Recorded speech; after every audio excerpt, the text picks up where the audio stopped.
नमस्कार। और उसको नजदीक करो तब सुनाई दे। नजदीक कर लो ना। नमस्कार।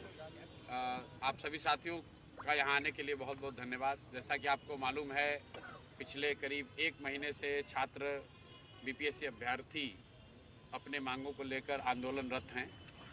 उस दिशा में छात्र गर्दनीबाग में सैकड़ों की संख्या में हर रोज़ बड़ी कठिनाई में अनशन पर बैठे हुए हैं, धरने पर बैठे हुए हैं। हम लोगों ने भी कुछ अपना प्रयास, अपनी ओर से ताकत कुछ लगाई है, अपनी बात रखने का प्रयास किया है। मैं भी पिछले 12 दिन से अनशन पर हूँ। एक अच्छी बात ये हुई है कि कल यहाँ के महामहिम राज्यपाल महोदय ने, जिनसे पहले जनसुराज का एक डेलीगेशन मिला था, उन्होंने अनशन तोड़ने की बात कही थी, लेकिन कल स्वयं से उन्होंने पहल करके छात्रों के हित में एक बहुत बड़ी बात कही है। उन्होंने कहा है कि छात्रों के शिष्टमंडल को भेजा जाए ताकि वो उनसे बात कर सकें और यथासंभव वो कोशिश करेंगे कि छात्रों की जो समस्याएं हैं, जो इनकी बात है, इसको यथोचित सुना जाए और उस पर कार्रवाई हो। उसके लिए वो सरकार से अपने स्तर पर प्रयास और पहल करेंगे। मैं सिर्फ आपको यहाँ पर उन छात्रों से परिचय करा देता हूँ जो लोग शिष्टमंडल के तौर पर आज इस आंदोलन में पहली बार औपचारिक तौर पर 11 छात्र राज्यपाल महोदय से मिलने जा रहे हैं। मैं नाम पढ़ देता हूं। जो छात्र अभी जाएंगे उसमें हमारे बगल में बैठे हुए हैं सौरभ ठाकुर हैं, सुभाष ठाकुर सॉरी, निखिल जी हैं, ऋषभ हैं, राम कश्यप हैं, अनुराग हैं, सौरभ हैं, आकाश आनंद हैं, नीतीश कुमार हैं, अमन कुमार हैं, संदीप गिरी हैं और संदीप सिंह हैं। ये 11 ये सारे के सारे लोग बीपीएससी के अभ्यर्थी हैं। ज़्यादातर लोग वो हैं जो पहले दिन से इस आंदोलन और अनशन में शामिल हैं। 2-4-5 छात्र जो छात्र संसद में चुने गए थे डेलीगेशन के तौर पर, वो आज उपलब्ध नहीं होने की वजह से इस शिष्टमंडल के हिस्सा नहीं है। लेकिन इन छात्रों ने अपने स्तर पर भी फ़ोन करके लोगों से सलाह मशवरा किया है, उनसे भी बात करी है और सबकी सहमति है कि ये लोग जाएं और माननीय राज्यपाल महोदय से एक बार औपचारिक तौर पर अपनी बात रखें। जहाँ तक मैं समझता हूँ, अभी जो 1 घंटे की बैठक हुई है उसमें ये तय किया गया है कि और कुछ हो या न हो, सारी मांगों के साथ साथ राज्यपाल महोदय से ये लोग ये अनुरोध करने जा रहे हैं कि कम से कम एक उच्च स्तरीय जाँच कमेटी का गठन किया जाए, ताकि जो छात्रों की बात है और जो सरकार या बीपीएससी कह रही है उसमें सच्चाई क्या है, उसको दूध का दूध पानी का पानी सब जनता के सामने हो सके। बाकी अब छात्र यहाँ पर बैठे हैं, मैं चाहूँगा कि एक लाइन अगर ये अपना चाहें तो अपना परिचय दे दें और आपके जो सवाल है वो आप इनसे कर सकते हैं। कोई भी राजनीतिक व्यक्ति इसमें नहीं जाएगा। हम लोग की ओर से आनंद मिश्रा खाली साथ में जा रहे हैं, वो इसलिए जा रहे हैं कि कोई उनको वहाँ राज्यपाल से मिलने में लॉजिस्टिकली या अदरवाइज कोई दिक्कत ना हो। राज्यपाल महोदय के ऑफिस से कन्फर्मेशन है, 11 अभ्यर्थी 2 बजे शिष्टमंडल के तौर पर जाकर राज्यपाल महोदय से मिलेंगे, अपनी बात रखेंगे और राज्यपाल महोदय ने यह आश्वस्त किया है कि जहां तक हो सके वो अपनी तरफ से कोशिश करेंगे कि छात्रों के साथ न्याय हो। इनकी बातों को गंभीरतापूर्वक जो भी कुछ किया जा सकता है उसको ठीक करने के लिए वो प्रयास उनके ऑफिस से किए जाने की बात कही गई है। मैं अब छात्रों के हवाले माइक कर रहा हूँ, जो ये चाहे वो कर सकते हैं। जहाँ तक मेरा सवाल है, मेरा अनशन जो 12 दिन से चल रहा है वो अभी जारी है और आगे अभी तोड़ने, अगर जब अनशन तोड़ेंगे तो आपको बताएंगे। अभी उस पर कोई निर्णय मैंने नहीं लिया है। नमस्कार साथियों, मेरा नाम सुभाष कुमार ठाकुर है। मैं मुजफ्फरपुर बिहार का रहने वाला हूं और 70वीं बीपीएससी का अभ्यर्थी हूं। माननीय राज्यपाल की ओर से बुलावा आया है, हम छात्रों से वो मिलना चाहते हैं। तो जो 11 सदस्यीय प्रतिनिधिमंडल जा रहा है मिलने के लिए, उसमें मैं भी शामिल हूँ। मुझे उम्मीद है कि राज्यपाल महोदय कोई न कोई उचित निर्णय जरूर लेंगे। हम वहाँ से खाली हाथ नहीं लौटेंगे। नमस्कार साथियों, मैं सौरभ कुमार। मैंने सिविल सेवा 70वीं बीपीएससी की पीटी परीक्षा में शामिल हुए थे हम। निश्चित रूप से जो 18 तारीख से जो हम लोग का अनशन लगातार गर्दनीबाग में चल रहा है और उसके बाद कई प्रदर्शन हुए, उसके बाद मुख्य सचिव को ज्ञापन सौंपा गया। अभी तक क्या जांच चल रही है, आगे क्या होगा, पूरी तरीके से राज्यपाल महोदय को हम लोग ज्ञापन सौंपेंगे और सरकार और उससे मांग करेंगे कि जो एक जांच है कमेटी गठित किया जाए, क्योंकि अभी तक कुछ नहीं हुआ है। पूरी तरीके से हम लोग सारी समस्याओं के, छात्र की समस्या है उससे उनको अवगत कराएंगे और निश्चित रूप से कुछ न कुछ हल निकलने की उम्मीद है। तो हम लोग चाहेंगे कि पूरी तरीके से 11 शिष्टमंडल जो कमेटी जो है उनको सौंपा जाए। नमस्कार दोस्तों, मेरा नाम अनुराग है। मैं नालंदा ज़िले से हूँ। 13 तारीख के बाद से ही पिछले 1 महीने से हम लोग इसमें लगे हुए हैं, कुछ ना कुछ प्रयास कर रहे हैं, काफ़ी भाग दौड़ कर रहे हैं। अब कल संक्रांति है, उम्मीद है राज्यपाल महोदय कुछ हमें अच्छा पॉजिटिव रिस्पांस दें, हमारी बातों को सुने, हमारे सारे विषयों को ध्यान से नज़र में रखें।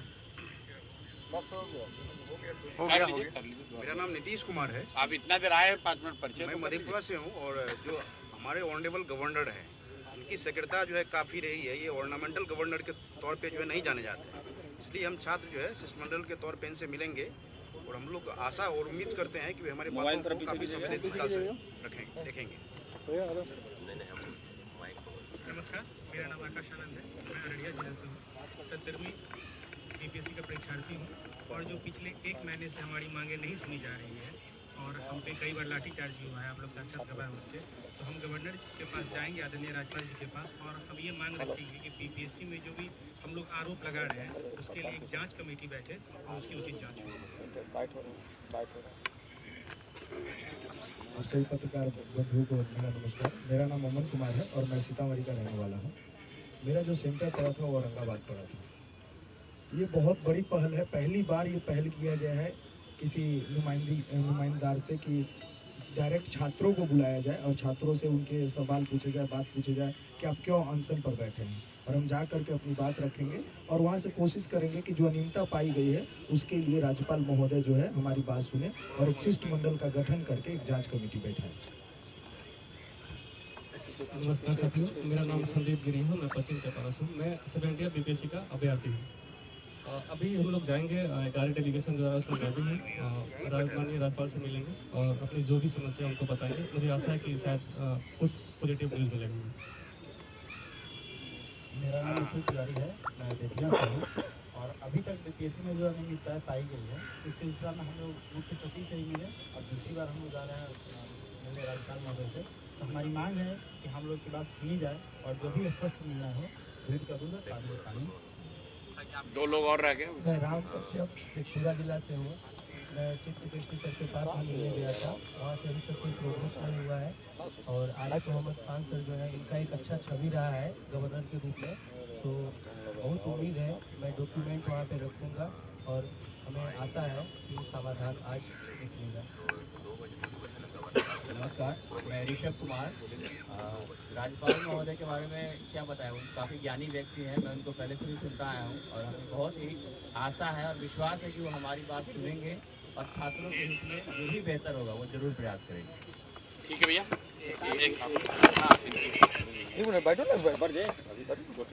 मेरा नाम सत्यम कुमार है। मैं नालंदा से हूँ और मैं इस शिष्टमंडल में शामिल नहीं हूँ, लेकिन मैं सर से आग्रह करना चाहता हूँ कि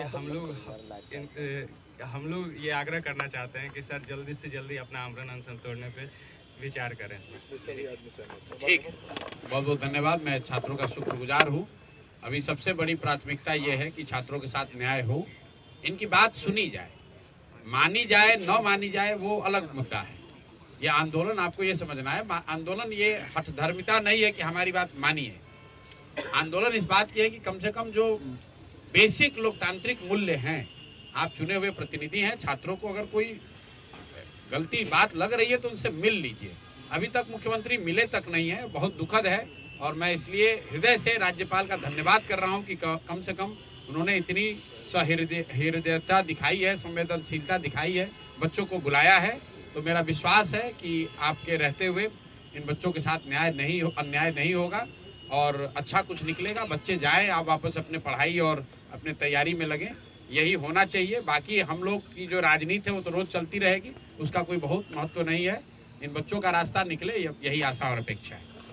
लेकिन एक सवाल है कि जब स्टेट फोर्सेस इन्वॉल्व हैं इस तरीके के, चाहे पेपर लीक हो, चीख बेचने का मामला हो, तो क्या गवर्नर अगर स्टेट एजेंसी को ही कहते हैं जांच के लिए, तो आप लोग संतुष्ट होंगे, छात्र संतुष्ट होंगे? देखिए, छात्र यहाँ बैठे हुए हैं, मैं कोई नहीं हूँ ये कहने वाला कि छात्र कैसे संतुष्ट होंगे, लेकिन मैं जितना इन बच्चों को अभी समझ पाया हूँ, मुझे ऐसा लगता है कि ये कोई बहुत अनरीजनेबल बात नहीं कर रहे हैं।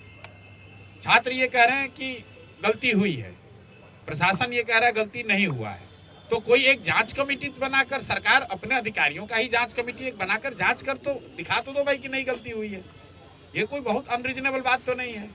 अगर छात्र कह रहे हैं भाई 5 आदमी मुख्यमंत्री से मिलकर अपनी बात कह दें, मुख्यमंत्री को मिलने में इतना कोई दिक्कत तो नहीं होना चाहिए। तो मुझे लग रहा है कि इनका जो डिमांड है वो अनरीजनेबल नहीं है, सरकार अनरीजनेबल है। अब यहाँ पर संवैधानिक तौर पर पूरे सरकार व्यवस्था के गार्जियन है राज्यपाल, और उन्होंने अगर स्वयं से पहल करके बुलाया है तो इनका दायित्व है लोकतंत्र में, जो जिन लोगों का भी हम लोग का यकीन है कि राज्यपाल महोदय ने जब बुलाया है तो ये छात्र जाएंगे, अपनी बात रखेंगे, और हम लोग उम्मीद करते हैं कि राज्यपाल महोदय यथोचित निर्णय लेंगे। प्रशांत जी, आप अनशन पर लगातार बैठे हैं, राज्यपाल से मुलाकात होगी छात्रों की, इसके बाद क्या अगर कुछ पॉजिटिव इनको मिलकर आने दीजिए। हमारा अनशन कोई राज्यपाल महोदय के विरुद्ध थोड़ी ना है, ये तो राज्यपाल महोदय यहाँ के गार्जियन होने के नाते, संवैधानिक गार्जियन होने के नाते उन्होंने एक पहल की है, मैं उसका दिल से स्वागत करता हूँ। मुद्दा प्रशांत किशोर नहीं है, मुद्दा प्रशांत किशोर का अनशन नहीं है। इन बच्चों का मामला खत्म हो जाएगा तो भी हमारी लड़ाई तो सरकार से चलती रहेगी, वो तो अलग बात है। मुद्दा इन बच्चों के साथ जो अन्याय हो रहा है वो है। आगे फिर से सत्याग्रह की तैयारी है क्या? क्योंकि कल प्रशासन के आपका कैंप उखाड़ दिया गया पूरा किसानों। नहीं, कैंप उखाड़ा नहीं गया है, प्रशासन ने वहाँ पर कैंप लगाने से रोका है। ऐसे कैंप तो मैं बिहार में हर गांव में पिछले 2 साल में लगा चुका हूँ। प्रशासन को ऐसा डर है या किसी ने उनको बता दिया कि अगर यहाँ प्रशांत किशोर आकर बैठेंगे फिर हजारों की भीड़ हो जाएगी, फिर दिक्कत होगी, तो उसको हम लोग प्रशासन को क्लैरिफाई कर रहे हैं। मेरा हिंसा में कोई यकीन नहीं है, कभी हम लोग हिंसात्मक कोई काम ना करते हैं ना आगे करेंगे। वो जनसुराज से जुड़े हुए लोगों के रहने के लिए, उनके प्रशिक्षण के लिए कैंप प्राइवेट लैंड पर लगाया जा रहा है। प्रशासन को कुछ गलतफहमी हुई है, अभी जनसुराज के लोग और प्रशासन के लोग बैठकर बात कर रहे हैं, कोई ना कोई रास्ता निकल जाएगा। बहुत बहुत धन्यवाद।